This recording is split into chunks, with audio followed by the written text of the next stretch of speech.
Oh yeah, mi gente, you know who this is. I'm not really sure what I'm gonna call this video, but this video will serve as the featured monthly article for mental illness in Black America, the August edition. It's the 4th of August. It's supposed to have been up on the 1st. However, I've been going through so much bullshit that it's really, to be honest, been the last thing on my mind. Not intentionally, but I didn't even realize that the 1st had passed until like the 2nd. Um, as I stated before in the last video, that I went through a whole bunch of BS at the last mental health examination when I just basically was trying to reach out for a new provider. And, what precipitated that was the fact that my uh, previous therapist was unavailable for almost 2 months. Had some personal issues, and it happens, life happens. And I'm certainly not upset about that. However, but there was so much going on that I needed to reach out for some support, and I wound up going to this other place, and I told you it was complete madness. And this is why that you read case after case after case. If you look back, read the reports, when all kind of crazy stuff happened, people went to mental health centers and try to talk to therapists or doctors or whatever to get some help, get support, whatever. I wasn't facing anything, I would think. Um, well, that's not true. I was going through a lot of things. I'm still going through a lot of things right now. But sometimes when some really awful things have happened in the past, you'll see that the person, if you read the article close enough, went to get support, they were turned away, or the doctor told them that, oh, you look fine or whatever. And this is the very same thing, um, that happened to so many people. It's just terrible. We really need huge reforms in our mental health system. And as I told you, I got there, and then therapist basically, or the intake therapist, was a licensed clinical professional counselor, was basically telling me that he didn't believe I was having the level of severity of symptoms that I was describing him because I looked just fine, which I think is absolutely ridiculous. How can you work in mental health for any length of time and not understand that a person, a client, as most people do, don't necessarily show how they're truly feeling, what they're really experiencing on their face? Where do you get that from? Then this dude began to challenge what I was saying even more and look at me like I was crazy and told me he couldn't believe me. It was really absolutely fucking horrendous. And at the time, I was completely stressed out. I was living someplace, and the situation there became completely um, dangerous. I mean, the living conditions were horrendous, and I basically had to evacuate where I was living.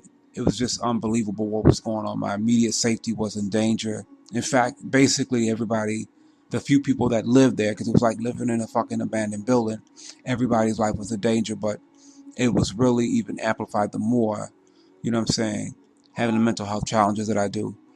As it is for most people with mental health challenges, you know, it doesn't take a whole lot to tip our carts over or whatever, to overstress us, get us overstimulated in our response to stuff, especially when you have PTSD. Your responses can be really, really more intense than another person. However, the things that were going on, I think anybody would have had that level of response to, and it was just horrible. Dangerous conditions, essential services weren't working, and the fucking landlord didn't want to let me out of the lease. It was terrible after they had seemed so nice and, accommodating or whatever. And they knew I had a disability because there was an instance where something had happened, and I had to disclose that inadvertently. And I thought about, and I had to reach out to outside resources. I didn't just leave. I had to reach out, for outside legal assistance and support to leave that place. But they were content to let me stay there, and I could have actually just, I don't even want to think about it. I could actually not be here right now because of how dangerous things were at that particular place and how bad the conditions were. It was completely awful. I wouldn't put a rat in one of those units. But that was very hurtful because they had made it seem like they were really concerned and, going to be really good landlords. It was just very hurtful, extremely hurtful. I had to wind up moving. I had to wind up moving back into the home of one of my abusers when I was a young person. I'm actually still here now. I had no place else to go. Person's a family member, of course. And I did say one of my abusers. If you've been following my blog, I've stated many times that I suffered a lot of abuse as a child. And this was the only person that was able to help me, that was willing. The abuse isn't continuing now or anything like that, of course, but it was just the emotional turmoil of being back in such a place and all the memories. That was horrendous. I'm waiting now for my new apartment to be approved. I'm living someplace with no hot water. Can I open the windows? It's basically like a storage space. There's stuff everywhere. I can't tell you how many times I've fallen or almost fallen or tripped over stuff because, they've got things stored here. Nobody was supposed to be here, but this is the only place that was available for me to go. I won't even talk about, cooking conditions, and it's just been a challenge all the way around, and then getting back to the mental health evaluation, I had to go and speak with the psychiatrist there. I could have actually already been accessing services, but this idiot, the LCPC, the licensed clinical professional counselor, said he wanted me to meet with the psychiatrist to confirm his diagnosis. If you are a mental health professional and your client is sitting there telling you what's going on with them, why would you challenge and call them a liar? I had never seen such unprofessionalism in my whole fucking life. That was ridiculous. So I'm sitting there with the doctor, and the doctor's really nice. However, the problem there was he only had a few minutes. How the fuck are you going to give somebody an accurate diagnosis and you don't have time to hear all of their symptoms? It was ridiculous. So basically, he confirmed most of what I was telling the licensed clinical professional counselor, but he didn't get all the information. So I have one more 15-minute session with him, and I had less than an hour session the first time. We need an overhaul in our mental health care system. There's just so many insufficiencies, and I applaud the people that are trying to do the work and really care about the clients or whatever. He seemed conscientious, but I think he had 10,001 clients after me. So if you're on such a tight time frame, you really cannot deliver accurate services. So I've got to try to squeeze in a 15-minute session in about a month from now, everything that he missed. And he's like, well, can you think of anything else? Can you tell me anything else? We got to get ready to wrap up. And I told him initially I have problems with my memory, so I can't remember everything. So I remembered as much as that I could, but I didn't remember some more essential things till after I left. So it's just mad frustrating, in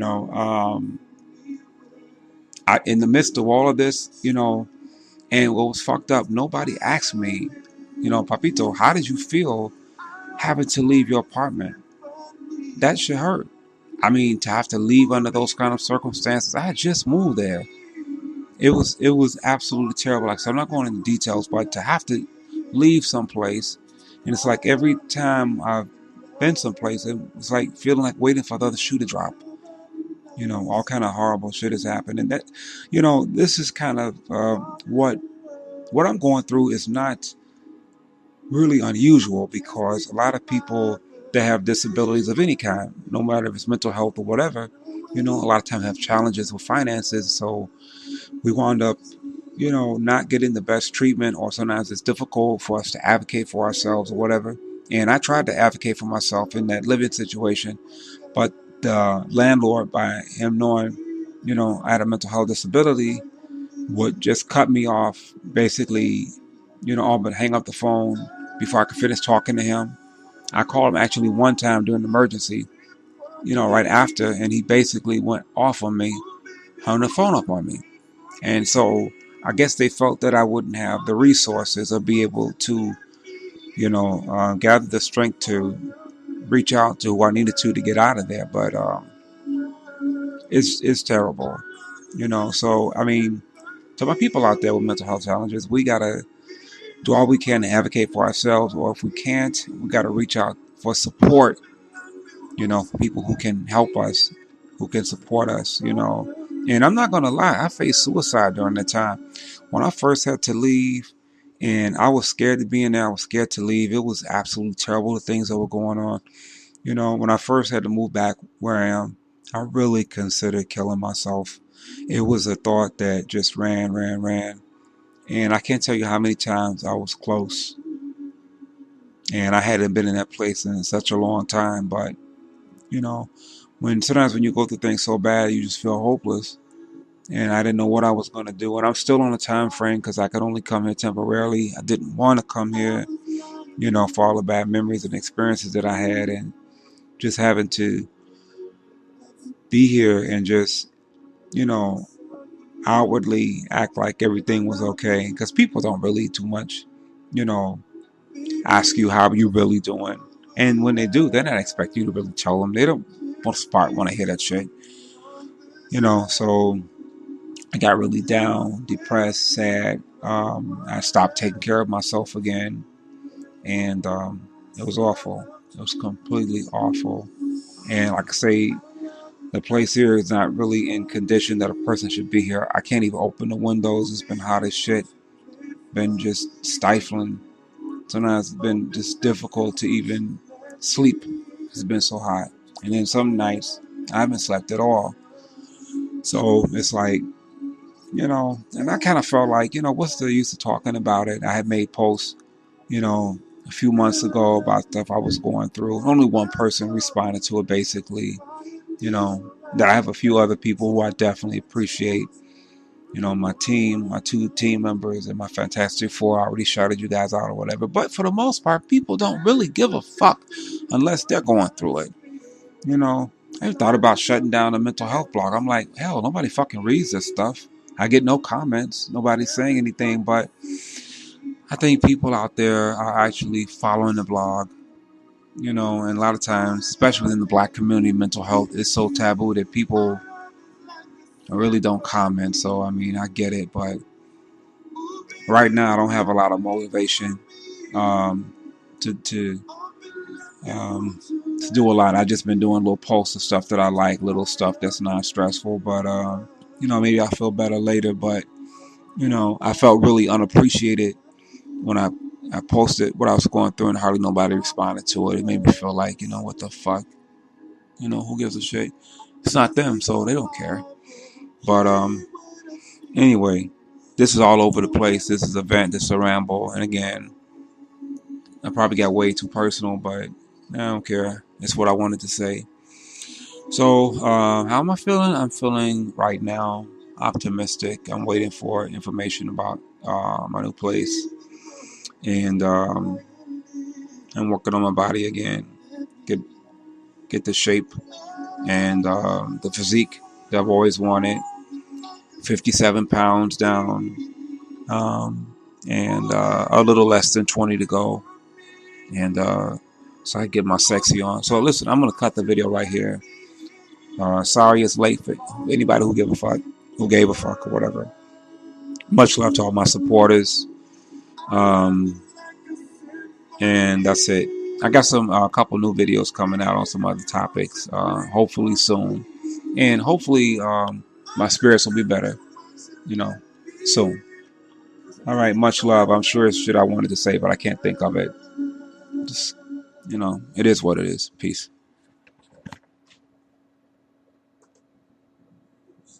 previous therapist was unavailable for almost 2 months. Had some personal issues, and it happens, life happens. And I'm certainly not upset about that. However, but there was so much going on that I needed to reach out for some support, and I wound up going to this other place, and I told you it was complete madness. And this is why that you read case after case after case. If you look back, read the reports, when all kind of crazy stuff happened, people went to mental health centers and tried to. Oh yeah, mi gente, you know who this is. I'm not really sure what I'm gonna call this video, but this video will serve as the featured monthly article for mental illness in Black America, the August edition. It's the 4th of August. It's supposed to have been up on the 1st. However, I've been going through so much bullshit that that happened to so many people. It's just terrible. We really need huge reforms in our mental health system. And as I told you, I got there, and then therapist basically, or the intake therapist, was a licensed clinical professional counselor, was basically telling me that he didn't believe I was having the level of severity of symptoms that I was describing him because I looked just fine, which I think is absolutely ridiculous. How can you work? It's really, to be honest, been the last thing on my mind. Not intentionally, but I didn't even realize that the first had passed until like the second. As I stated before in the last video, that I went through a whole bunch of BS at the last mental health examination when I just basically was trying to reach out for a new provider. And, what precipitated that was the fact that my talk to therapists or doctors or whatever to get some help, get support, whatever. I wasn't facing anything I would think. Well, that's not true. I was going through a lot of things. I'm still going through a lot of things right now. But sometimes when some really awful things have happened in the past, you'll see that the person, if you read the article close enough, went to get support, they were turned away, or the doctor told them that, oh, you look fine or whatever. And this is the very same thing.